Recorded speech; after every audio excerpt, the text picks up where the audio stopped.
বাবা গো, আমাদের জন্য যেই নবী বাবা দিনের পর দিন না খেয়ে, এ যুবক ভাই, দিনের পর দিন না খেয়ে যেই নবী তোমার জন্য সেজদায় পড়ে থাকে জঙ্গলার ভিতরে, সেই নবীর জন্য একটু বাবা বসে থাকতে পারা যায় না?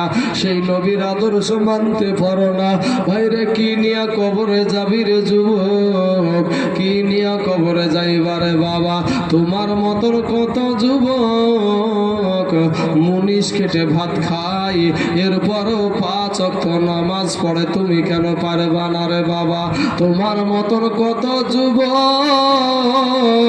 রাস্তায় ড্রাইভারি করে ভাত খাই, এরপরেও 5 ওয়াক্ত নামাজ পড়ে, অভাব নাই, তুমি কেন পারবা না রে বাবা? তোমার মতন কত যুবক স্কুলে পড়াশোনা করে, তারপরেও 5 ওয়াক্ত নামাজ পড়ে, তুমি কেন পারবা না রে বাবা? আমি বলছি না তোমরা আমাদের মতো হুজুর হয়ে যাও, এটা বলছি না। তুমি কলেজে পড়বা, ডাক্তার হবা, মাস্টার হবা, মুসলমানদের একটা গৌরবের বিষয় আছে না নাই বাবা? মুসলমানের সন্তান ইঞ্জিনিয়ার হবে, ও বাবা, তাতে আমাদের গৌরব হবে। এটা মুসলমানের সন্তান বৈজ্ঞানিক হবে, তাতে আমাদের গৌরব হবে। কিন্তু যুবক রে, তুমি আল্লাহকে ছেড়ে দিয়া, নবীকে ছেড়ে দিয়া দুনিয়া নিয়ে ভেসেছ, কিন্তু ভাই কবর বড় ভয়ানক জায়গা রে যুবক। কবরে যাওয়ার আগে ভাই একটু ফসল ফলিয়ে নাও ও যুবক ভাই। আজকে যেই নবীর মোহাব্বত এখানে তোমরা বসে বসে নবীর কথাগুলো শুনছো রে বাবা, আমার নবী না নিয়া জান্নাতে যাবে না। জোরে জোরে বলুন সুবহানাল্লাহ। ও নবীর প্রেমিকেরা,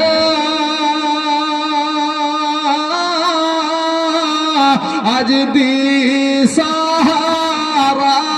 মরণে ভয় করে না, প্রেম তো মরে না।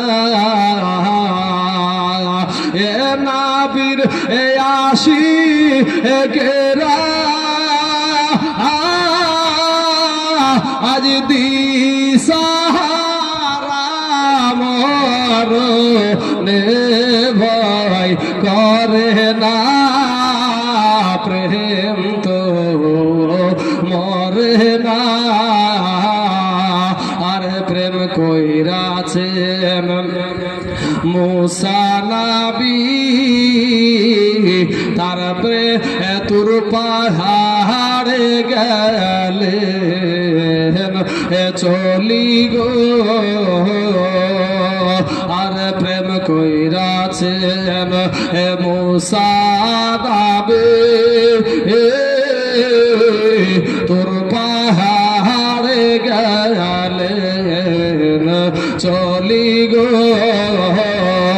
আরে খোদার নূরে পাহাড় জ্বলে মুসা, কিন্তু জ্বলে না, প্রেম তো মরে না।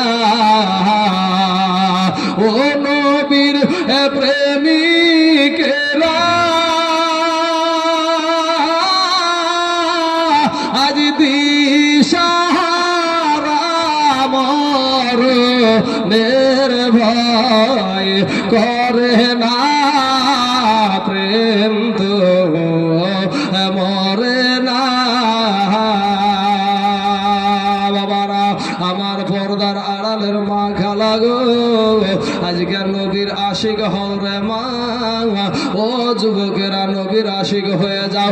দেখো, নবী দুনিয়াতে আসার আগে 6 মাসের পেটে আমার নবী বাবা হযরতে আমেনা যখন রাস্তা দিয়ে চলতো, আমেনার পায়ের তলে যদি কোনো বাবা কাটা ফুটে যেত, ওটা বাবা গোলাপ ফুল হয়ে যেত। জোরে বলেন সুবহানাল্লাহ। এরা বাবা আমেনার পায়ের তলে যদি বাবা কোনো পাথর পড়ে যেত, ওই পাথরটা মোমের মতো নরম হয়ে যেত। জোরে বলেন সুবহানাল্লাহ। যুবক রে, ও বাবার, আমার মা খালার, আমার নবীর কত মুআজিজার কথা বলবো বাবা। আমার মা আমেনা যখন রাস্তা দিয়ে যেত রে বাপ, আকাশের পাখিরা যদি আকাশ দিয়ে উড়ে যেত, যদি আমেনার দিকে নজর পড়ে যেত, পাখির ম্যানেজারেরা বলতো এ পাখির দলেরা রে, ওই দেখ বিশ্ব নবীর মা, ওই দেখ রহমাতাল লিল আলামিনের মা, ওই নবীর মায়ের মাথার উপর দিয়ে উইড়া যাস না, বড় বেয়াদবি হয়ে যাবে। বাবা পাখিরা রাস্তা পাল্টায়া দিত, জোরে বলেন সুবহানাল্লাহ। আমার মা আমেনা একদিন বাবা বাড়িতে একটু পানি নাই, বাবা পানি নেওয়ার জন্য কুয়াতে যাচ্ছে, একটা বালতি হাতে নিয়ে চলে যাচ্ছে কুয়াতে। আর কুয়ার কাছ থেকে বাবা তিনজন নারী চলে আসছে। ওই নারীগুলা বলছে আমেনা গো, ও গো আমেনা, এই সময়তে বালতি নিয়ে কোথায় যাচ্ছ রে বোন? আমেনা বলছে বোন রে, আমার বাড়িতে একটু পানি নাই রে বোন, একটু পানি আনার জন্য যাচ্ছি। ওই মহিলা তিনজন বলছে আমেনা গো, ওই কুয়ার কাছ থেকে আমরা তিনজন আসছি রে বোন আমেনা, তবে পানিটা আজকে এত নিচে নেমে গেছে, পানির কোনো তালাশ পাওয়া গেল না। আমেনা বলছে দেখ দিন রে বোন, আমার বাড়িতে একটু পানির বড় প্রয়োজন। অমনি সাথে সাথে আমেনার কানে যেন আওয়াজ আসছে, আমেনা গো আমেনা, ওই মহিলাগুলার কথা তুমি শুনবা না রে আমেনা, জোরে বলেন সুবহানাল্লাহ। ওই মহিলাগুলার কথা শুনবা না রে আমেনা, ওই মহিলাদের পেটে সন্ধ্যা তোমার, ওই মহিলাদের পেটে নবী ভরা নাই রে আমেনা, ওই মহিলাদের পেটে রহমাতাল লিল আলামিন নাই রে আমেনা, ওই মহিলাগুলার কথা তুমি শুনবা না। এ বাবা হযরত আমেনা রাদিয়াল্লাহু তাআলা আনহা আবার টুক টুক করে আপনার কুয়ার দিকে চলে গেল। এইদিকে আল্লাহ জিবরাইলকে বলে, জিবরাইল রে, ওই দেখ আমার বন্ধুর মা পানি আনার জন্য যাচ্ছে। কুয়ার কাছে যাওয়ার পরে যদি পানি না পাই, আমার বন্ধুর মা কষ্ট পাবে রে জিবরাইল।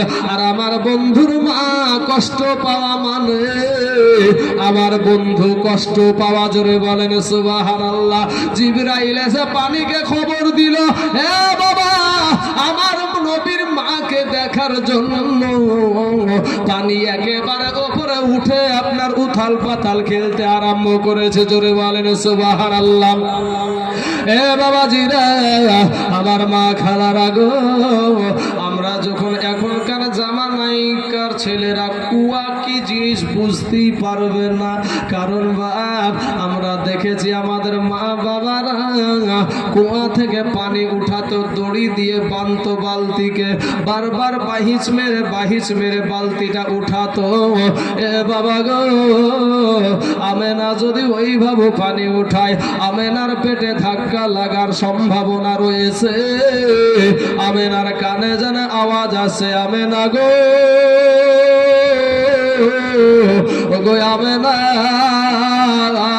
বালতিতে দড়ি বাঁধতে হবে না রে আমেনা, তোমার পেটে যদি ধাক্কা লেগে যায়, তোমার পেটে ধাক্কা লাগা মানে আল্লাহর আরশে ধাক্কা লাগা, জোরে বলেন সুবহানাল্লাহ। আমেনা বালতিটা আপনার পুকুর থেকে আমেনা যেমন পানি তুলি ওইভাবে পানি নিয়ে চলে আসছে। আর এইদিকেই তিনজন মহিলা বলছে, আমাদের কথা তো প্রাধান্য দিলে না, এসো দেখি তুমি কতটা পানি নিয়ে আসছো। এবার যখন কাছাকাছি হয়ে গেছে, বলে আমেনা গো, তোমাকে তো বললাম শুনলে না, এতটা কষ্ট করে গেলে, এবার বলো পানি পেয়েছো নাকি? আমেনা বলছে, বোন রে, এই দেখো পানি নিয়ে এসেছি। হে বাবারা, আমার নবীকে বাবা মা আমেনা পেটে নিয়া অনেক রকমের আপনার মজেজা দেখায়া দিয়েছে। কিন্তু বাবা গো, ও সোনা মালিকের আমার বাবারা ভাইরা, এই করতে করতে যখন রবিউল আউয়াল মাস চলে আসলো রে বাবা, আমার নবীর আগমন চলে আসবে। এ মুসলমান, 11 তারিখের দিন গত রাত্রি, 11 তারিখের দিন গত রাত্রি, 12 তারিখের রাত্রি, ওই রাত্রি বেলাতে আমার আল্লাহ বলে জিবরাইল, আজকে তুমি আসমান সাজাও, জমিন সাজাও। আজ সুন্নিদের দেখো গা মসজিদ গুলা সব সাজানো আছে, কথা ঠিক না ঠিক? সুন্নিদের মসজিদ সাজাইছে কেন রে? আমার বাপের জন্য নাকি না আপনার বাপের জন্য? না রে ভাই না, আমরা মসজিদ সাজাই আছি আমার মদিনাওয়ালার জন্য। জোরে বলেন সুবহানাল্লাহ। বাবাজি, আমার ভাই জানেরা, সোনা মানিকেরা, আল্লাহ বলে জিবরাইল রে, আজ পাখিদেরকে বলে দে সারা জীবন তারা কিচিমিচি করবে, আমি বাধা দেব না, কিন্তু আমার রহমাতাল লিল আলামিন, আমার বন্ধু দুনিয়ার জমিন আজ পদার্পণ হবে রে জিবরাইল। আজকের দিনে পাখিরা যেন চেঁচামেচি না করে। ওরে জিবরাইল, আজকে আসমানের দরজা খোলায়া দে, আজকে জান্নাতের দরজা খোলায়া দে, আজকে জাহান্নামের গেটগুলা বন্ধ করে দে, আজকে রহমতের দরজা খোলায়া দে। বাবারা, আমার মা খালারা, ও সোনা মানিকেরা, যুবক ভাইয়েরা গো, ইন দি মিন টাইমে আমার আল্লাহ পাক জিবরাইলকে ডাক দিয়ে বলে, জিবরাইল রে, ওরে জিবরাইল, যাকে সৃষ্টি না করলে আমি আল্লাহ এটাও আমি প্রকাশ করতাম না। জোরে বলেন সুবহানাল্লাহ। এ বাবাজি, জিবরাইল বলে, আল্লাহ মাবুদ গো, আপনার পেট থেকে আজকে সন্তান হবে, তবে আল্লাহ গো, কোন মহিলার যদি সন্তান হয় একটা দাইমায়ের প্রয়োজন হয়। এখনকার ছেলেরা দাইমা বুঝবে না, নার্স বুঝবে বাবা। নার্স মানে হসপিটালে যেটা চলছে, কিন্তু দাইমা আমরা বুঝবো, আমার এই বাবজিগুলা বুঝবে, আমাদের বয়সের যারা আছে তারা বুঝবে। কিন্তু ছোট ছোট বাচ্চারা এখন যারা বড় হচ্ছে, এরা দাইমা কি জিনিস বুঝবে না। কিন্তু বাবা, এটা দায়ের প্রয়োজন হয়, এটা মহিলার প্রয়োজন হয়। আল্লাহকে বলে, আল্লাহ গো, ওইখানে আমেনা একাই বসে আছে গো আল্লাহ, আল্লাহ গো, আমেনা একাই বসে আছে।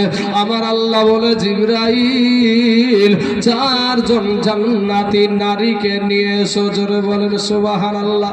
আমি যখন দুনিয়াতে আসলাম, আপনি যখন দুনিয়াতে আসলেন রে ভাই, আপনার জন্য আমার জন্য একটা ধূপকাঠি আমার আল্লাহ পাঠায় নাই, কিন্তু তারা হাবিবের জন্য জান্নাতি নারীকে, 4 জন নারীকে আল্লাহ খাদেম বানায়া দিয়েছিলেন। জোরে বলেন সুবহানাল্লাহ। 4 জন নারীকে ডাকা হলো, বলে আমেনার বাড়ি চলে যাও, আমেনার বাড়িতে তোমরা চলে যাও। আর নারীগুলা বলে, আল্লাহ, জীবনে কোনোদিন আমেনার বাড়ি দেখি নাই গো আল্লাহ, আমরা কেমন করে যাব? আমার আল্লাহ বলে, যাও রে জান্নাতি নারীরা রে, যেই মা হাবিবকে না সৃষ্টি করলে আমি কিছুই সৃষ্টি করতাম না। আজকে যার জন্য আমি জান্নাত বানায় আছি, যার জন্য আমি 18,000 মাখলুকাত বানায় আছি, ওই হাবিবের আগমনের জন্য আমি আল্লাহ 3খানা পতাকা উড়াইয়া দিয়েছি। জোরে বলেন সুবহানাল্লাহ। এ জান্নাতি নারীরা, একটা হলো কাবা শরীফের ছাদের উপরে, এটা বাইতুল মুকাদ্দাসের ছাদের উপরে, আর একটা হলো হযরতে মা আমেনার ঘরের ছাদে।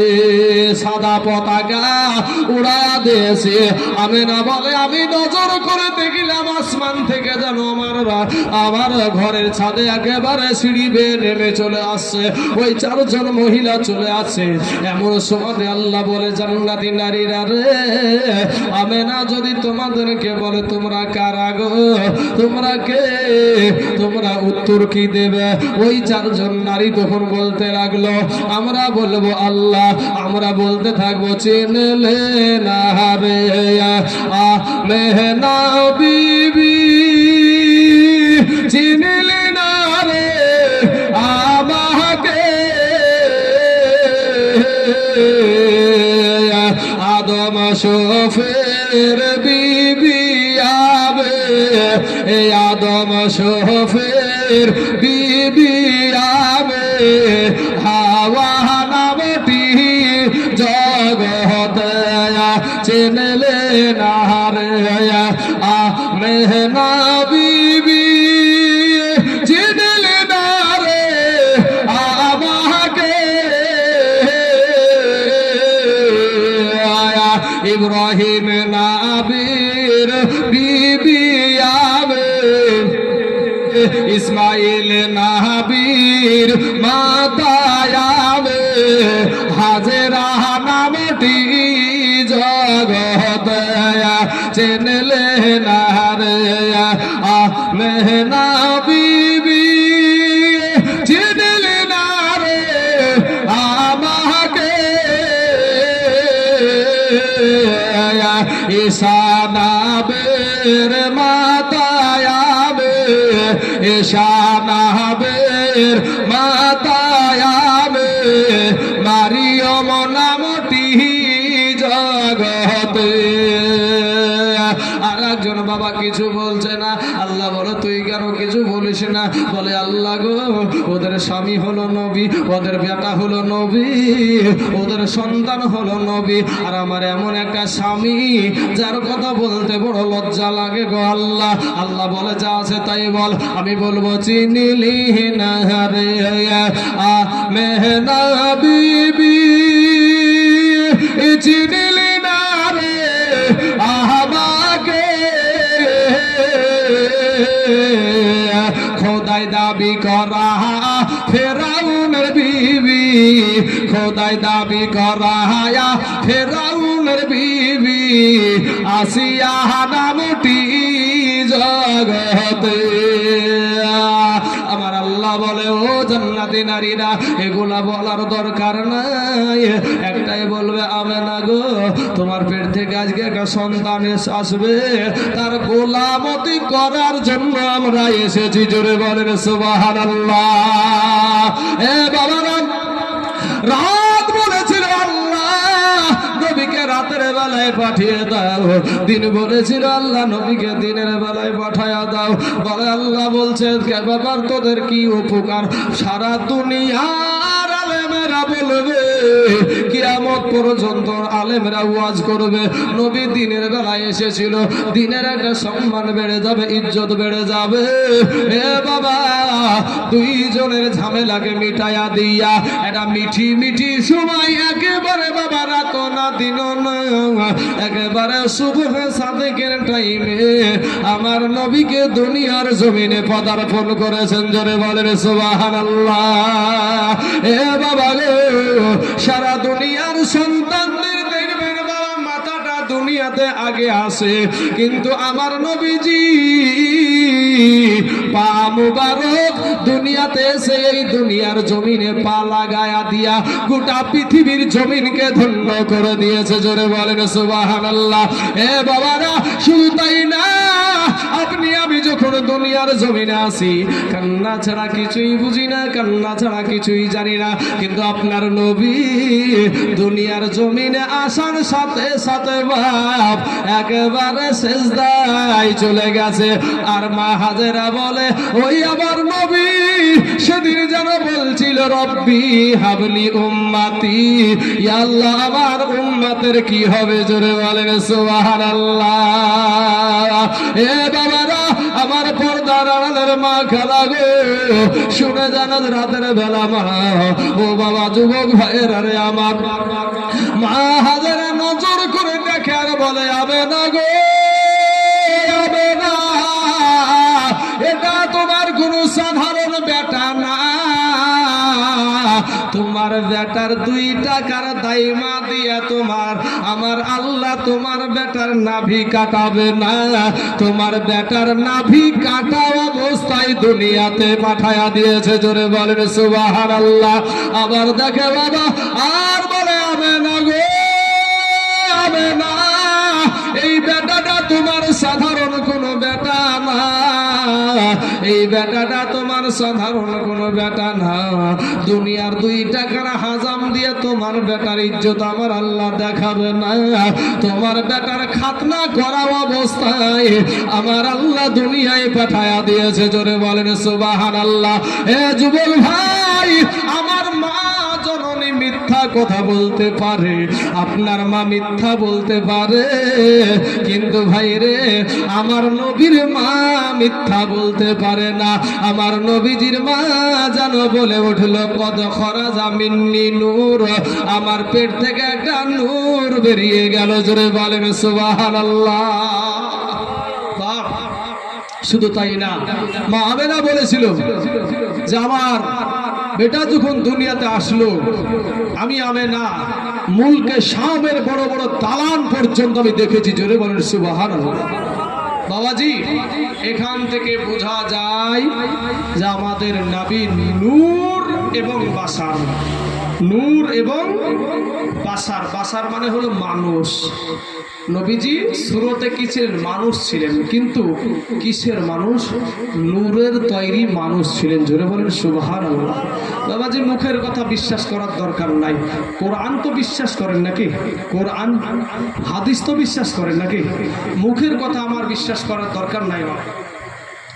যেই মোল্লা মসজিদের মেম্বারে দাঁড়িয়ে বলে সমস্ত মানুষ ঢালাওভাবে মাটির তৈরি, ওই মোল্লার বাপও মাটির তৈরি না।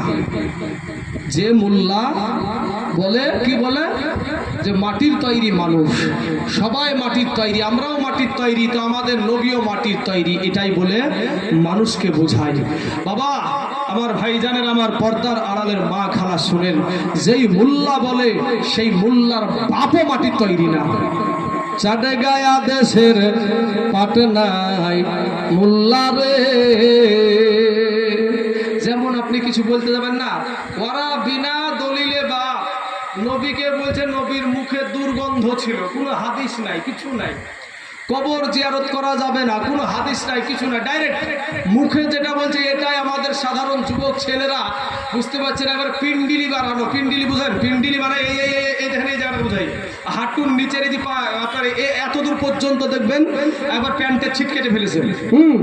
বাইরে আমরা ও হাদিসগুলো জানি, কোন হাড্ডির ওপরে যে আমাদেরকে কাপড় পরতে হবে সেটা আমরাও জানি, কিন্তু ভাই তুমি যেটা দিয়ে ওই হাদিসটা পালন করছো, তো তোমার লেবাসেই তো বোঝা যায় তুমি নবীর আদর্শ মানো না।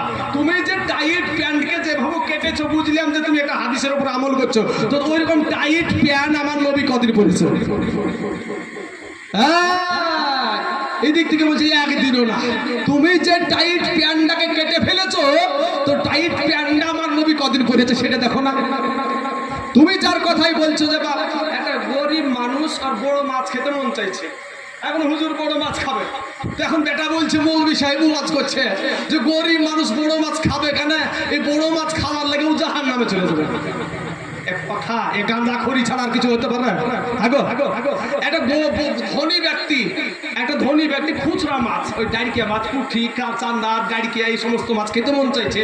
ও বেটা মৌলভী রাজ্জাক বিন ইউসুফ বলছে যে ও বেটা জাহান্নামে যাবে। আচ্ছা বলেন তো, এগুলো গাঁজাখড়ির কথা না ভাই? পাকা গাঁজাখড়িগুলা। আর এই গাঁজাখড়ের কথা শুনে বাবা যে আমাদের দেশের যুবকেরা মাইতে গেছে, তো একেবারে বিশাল ব্যাপার।